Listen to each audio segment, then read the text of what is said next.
Salam, növbəti dərsimiz ümumi tarix mövzusundan Böyük Britaniya 19-cu və 20-ci əsrin əvvəllərində. İlk öncə 19-cu əsrdə Böyük Britaniyada daxili siyasət, daha doğrusu siyasi quruluş haqqında məlumat vermək istərdim. 19-cu əsrdə yenə Böyük Britaniyanın idarəetmə strukturu parlamentli monarxiyadır. Bu dövrdə iki siyasi partiya var idi: mühafizəkarlar və liberallar. Seçkilərdə qalib gələn hökumət təşkil edirdi. Onu da qeyd etməliyəm ki, 19-cu əsrdə artıq sənaye çevrilişi, iqtisadi artım, həmçinin də müstəmləkələrin istismar olunması Böyük Britaniya daxilində belə deyək, burjuaziyanın, daha doğrusu sənaye burjuaziyasının mövqeyini möhkəmləndirdi. Lakin bu dövrdə 19-cu əsrin əvvəllərində yenə də sənaye burjuaziyası hakimiyyətdə təmsil oluna bilmirdi. Hakimiyyətdə yalnız, parlamentdə yalnız təmsil olunurdu iri torpaq sahibləri.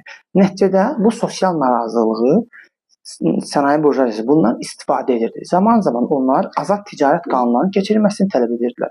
Və hökumət də bu məcburiyyətdən dolayı 1832-ci ildə Böyük Britaniya tarixində ilk parlament islahatını keçirdi. 1832-ci ilin ilk parlament islahatının nəticəsində sənaye burjuaziyası parlamentdə təmsil olmaq hüququ əldə etdi. Növbəti parlament islahatı isə 1867-ci ildə keçirildi. 1867-ci ilin parlament islahatı ilə isə fəhlələrin yuxarı təbəqəsi parlamentdə təmsil olmağa başladı. Yəni, Böyük Britaniya tarixi üçün 19-cu əsrin 1-ci yarısı 1832-ci il, 19-cu əsrin 2-ci yarısı 1867-ci il parlament islahatının keçirilməsidir.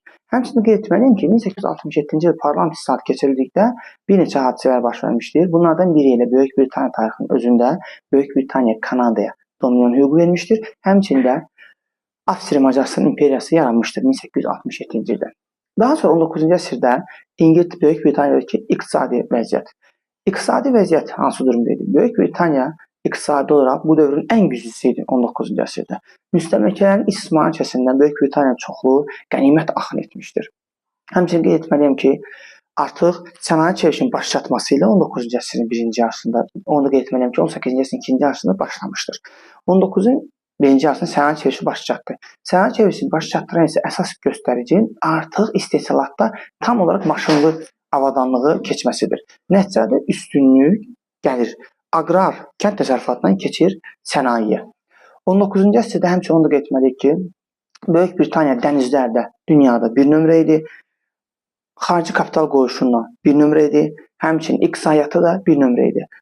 Bu dövrdə 1825-ci ildə ilk dəfə dünyada dəmir yol açılır Böyük Britaniyada. Bu da iqtisadi inkişafına sözsüz gətirib çıxarır. Lakin dövlət milli gəlir nə qədər artsa da əhali bir növ rifah olaraq aşağı düşürdü. Bunun səbəbləri var idi. Niyə? Müstəmləkələrdən hazır şəkildə məhsul gəldiyi üçün kənd təsərrüfatı zəifləyirdi. Düzdür, 19-cu əsrin əvvəllərində bir müddət Napoleonun apardığı Fransaya qarşı o müharibələr, həmçinin Napoleonun İngiltərəyə qarşı, Böyük Britaniyaya qarşı tətbiq etdiyi o qitə blokadası Böyük Britaniyanı bir müddət sarsdı. Lakin Böyük Britaniya bunun öhdəsindən gəldi. Niyə? Çünki Böyük Britaniya məhsullar müstəmləkələrin gəldiyi üçün qitə blokadasının öhdəsindən gələ bildi. Həmçinin burjuaziya hökumətin Fransaya qarşı apardığı müharibələrdə maraqlı idi iqtisadi olaraq. Çünki gəlir əldə edirdi.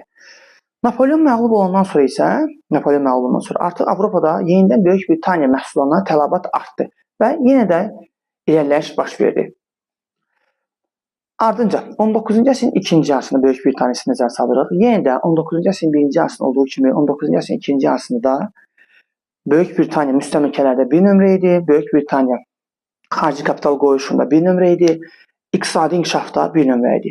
Lakin bu dövrdə 19-cu əsrin 2-ci yarısında sonlarında artıq bir göstəriciyə görə birinciliyi itirdi. Bu nədir?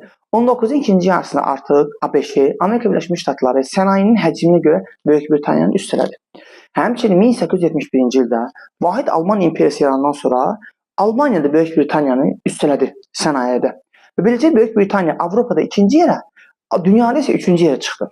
ABŞ, Almaniya, Böyük Britaniya sənaye ilk üçlüyü bu formadadır. Artıq Böyük Britaniya üçün bir növ təhlükə yarandı. Böyük Britaniya hökuməti o zaman partiyalar Böyük Britaniyanın gücünü qoruyub saxlamaq üçün başladılar yenidən 19-cu əsrdə proteksionizm, yəni ölkəyə xaricdən məhsul gəlişini, idxalı azaltmağa. Xüsusilə Almaniyadan Böyük Britaniyaya və Böyük Britaniya müstəmləkələrə məhsul gəlişini tamamilə qadağan etdilər. Bu növ öz məhsullarını, öz sənayələrini qorumaq fikrində idilər. Daha sonra 19-cu əsrdə Böyük Britaniyada müstəmləkə siyasəti. Biz bilirik ki, ötən dərsdə dediyim kimi 15-17-ci əsrlərdə İngiltərənin müstəmləkə siyasəti başlamış, daha sonra 1707-də İngiltərə və Şotlandiya birləşəndən sonra Böyük Britaniya adlandırılmışdır. Və 18-ci əsrdə 7 illik müharibədə 1856-63-də Fransanı udmuş, Şimali Amerikada Kanadanı, Hindistan şimalında isə Benqaliyanı Fransadan qopartmışdır. Müstəmləkələrini genişləndirmişdir. 19-cu əsrdə isə 1814-1815-ci illərdə Viyana konferansının qərarlarına görə o daha 3 müstəmləkəni özünə birləşdirmişdir. Bu, Seylon adası Hind okeanında, həmçinin qeyd edə bilər ki, Afrikanın cənubu və Aralıq dənizində olan Kipr adasını özünə birləşdirməyə üzr istəyirəm, Aralıq dənizində olan Malta adasını. 19-cu əsrdə Böyük Britaniyanın müstəmləkə uğrunda rəqabət apardığı dövlətlər var idi. Bu, əsasən Afrikada və okeanlarda aparırdı rəqabətini Fransa ilə, Balkanlarda, şərqdə aparırdı isə Rusiya ilə. Ona görə zaman-zaman o 19-cu əsrdə xüsusilə 1853-56 yaxın şərq və Balkanlarda mövqeyini düzəndirmək üçün Rus-Osmanlı müharibəsində, Krım müharibəsində 1853-56-da Osmanlı dəstək olmuşdur. Həmçinin 1840-42 birinci Tiryək, həmçinin 1856-62-ci Tiryək müharibələrindən sonra Böyük Britaniya Çini yarım asala saldı. Həmçinin bu dövrdə 19-cu ikinci yarısında 1856-cı ildə Böyük Britaniya Hindistanın işğalını başa çatdırdı rəsmən. Həmçinin onu qeyd etməliyik ki, 1882-ci ildə Böyük Britaniya Osmanlıdan Misiri qoparmağa nail oldu. 19-cu ikinci yarısında Böyük Britaniya tuta bilmədiyi yeganə müstəmləkə Əfqanistan oldu. 19-cu ikinci yarısında Əfqanistana fokuslandı. Belə ki, Əfqanistanın önəmi var idi Böyük Britaniya üçün. Bu səbəbsiz deyildi. Niyə? Böyük Britaniya, biz bilirik ki, Əfqanistan o zaman Hindistan sərhədi idi və Böyük Britaniya Hindistan sərhədinin təhlükəsizliyini təmin etmək istirdi. Lakin alınmadı, Əfqanistan tutanmadı. Xüsusilə Mərkəzi Asiyada həmin dövrdə Rusiya ilə rəqabət aparırdı Böyük Britaniya.